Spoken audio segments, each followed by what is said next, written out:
अस्सलाम वालेकुम dear viewers, कैसे हैं आप सब लोग। उम्मीद करती हूँ कि आप सब लोग खैरियत से होंगे। नावलिज़म लैंड ऑडियो चैनल पर खुश आमदीद। लाई हूँ मैं आपके लिए एक खूबसूरत नावल, छोटी दुनिया की पहली किस्त। लेकिन नावल को शुरू करने से पहले चैनल को सब्सक्राइब लाजमी करें और बेल आइकन का बटन भी प्रेस करना हरगिज़ ना भूलें, ताकि आने वाली हर वीडियो का नोटिफिकेशन आपको मिलता रहे। तो चलते हैं छोटी दुनिया की किस्त नंबर 1 की तरफ। इस वक्त पूरा शहर लालटेनों और स्ट्रीमों से सजा हुआ था।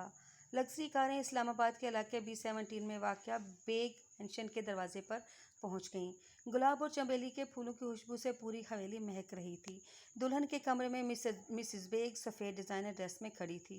उन्होंने दुल्हन के बिस्तर पर पड़ा शादी का जोड़ा देखा और वो परेशान थी।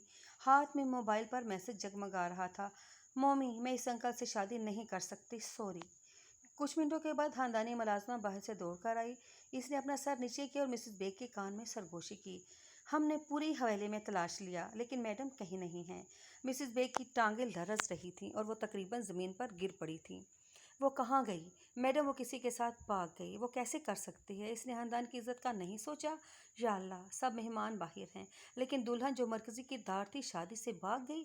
मिसेस बेग ने आंखें बंद की और चीखी, हम अब क्या करें? हमें क्या करना चाहिए? अलवी फैमिली को कैसे जवाब देंगे? नौकरानी ने कहा, मैडम, हम इसका हल तलाश करेंगे, आप परेशान। इसी दौरान हल्की सी आवाज़ आई, मेरी बहन कहाँ है? मिसेस बेग ने ऊपर देखा। जब उसने देखा कि एक छोटी सी लड़की दरवाजे पर खड़ी है तो इसकी आंखें अचानक हैरत से चमक गईं। इसने नौकरानी का हाथ पकड़ा और कहा, अलवी खानदान ने सिर्फ इतना कहा कि वो बेग खानदान की बेटी से शादी करना चाहते हैं, लेकिन उन्होंने ये वाजे नहीं किया कि वो कौन सी बेटी चाहते हैं। बिल्कुल। इसने मुस्कुराहट के साथ छोटी बच्ची की तरफ देखा।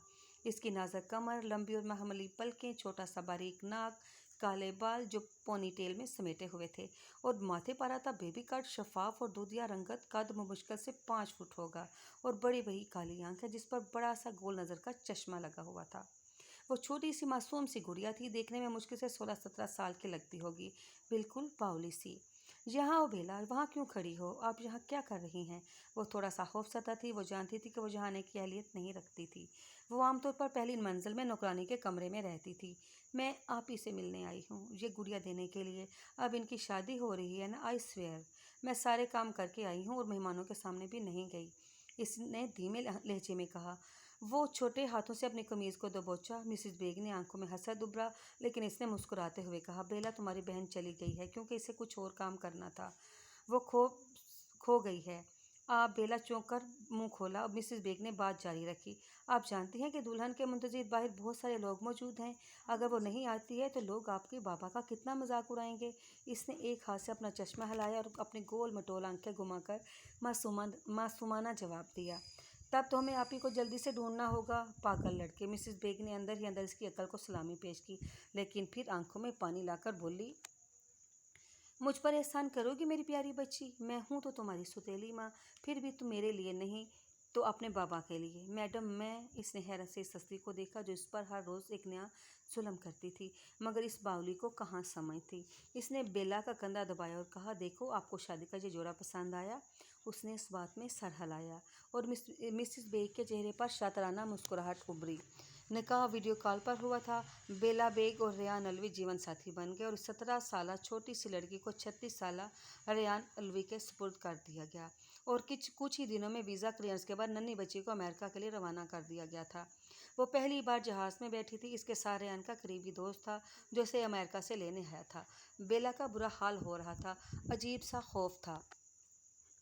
वह भाई अभी ये जूं जूं करके हाथों से जहाज़ बनाकर मुझे पुरन की दुनिया में ले जाएगा ना। इसने नाक पर आया आगे चश्मा पीछे करते हुए चमकती सी आंखों के साथ बैठे रेयान के दोस्त शेरहान को देखा, जो हक्का बक्का सा अपनी सिस्टर इन लॉ को देख रहा था, बिल्कुल। और दिल में ज़ोर से हंसा, क्योंकि जो रेयान इसे शेर की बजाय गिदड़हान कहता था, इसकी किस्मत में जो नमूना लिख दिया गया था, अभी वो यही सोच के मज़े ले रहा था कि बेला फिर से बोली, अच्छा भाई, अगर ये वाला बटन दबाओ तो क्या होता है? इसने दिलचस्पी से पूछा। आप दबाकर देख लो क्या होता है। जब बेला ने अपनी छोटी सी उंगली से बटन दबाया तो इसके और शेरहान के दरमियान एक दीवार हायल हो गई। अब वो शेरहान को नहीं देख सकती थी। इसने हैरत से इस पर्दे को देखा और फिर से वो बटन दबाया और दीवार ख़त्म हो गई।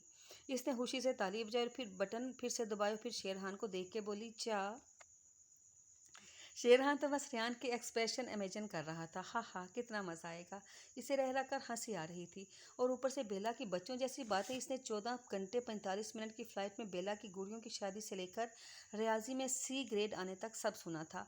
न्यूयॉर्क में लैंड करते हुए बेला को शॉपिंग मॉल लेकर गया, जहाँ से वो सफ़ेद और रूसी फ्रॉक पहनकर हल्का मेकअप और रेड लिपस्टिक लगाई नाजुक होंठ वो बिल्कुल परी लग रही थी।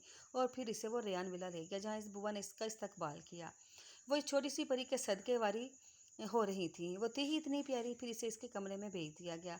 दूसरी जानब रेयान अलवी अपनी मखसूस मर्दाना वजाहत में टांग पर टांग रखे सोफे पर फैला बैठा था। वही सर्द आंखें, स्याह बाल तराशे हुए, बारीक लब और इसके दिलकश अबरू, इसके चेहरे पर चांद चार लगाते हुए वो ज़हीन और खूबरू तवाना मर्द था। सर मिसिस बेग और इसका लोवर भाग गए हैं, सेक्रेटरी से तफसील बता रहा था। इसने अबरू उठाकर सेक्रेटरी को देखा। जी सर, और जिससे मेरा निकाह हुआ था वो कौन है? सर लहजे में पूछा। सर, वो बेग साहब की सबसे छोटी बेटी बेला है। इनकी दूसरी शादी से जो छुप कर की थी, और शादी के बाद बेला की माँ के कत्ल के बाद बेग साहब बेला को अपने घर ले आए थे। इतनी ही देर में शेरहान और सॉरी गिदरहान स्टडी में तशरीफ़ लाता है। Brother, you have stupid but pretty wife, Gidarhan ने हंसते हुए रेयान को कहा, लेकिन रेयान का चेहरा बेतासर रहा। सर, मैं जाऊं? सेक्रेटरी ने सर झुकाकर कहा। Get out. और फिर वो उठा और इसके कमरे की तरफ बढ़ गया, जहां वो मौजूद थी। Brother, every second is important tonight, hurry up. Giddarhan ने आंख मारते हुए रेयान को इशारा किया।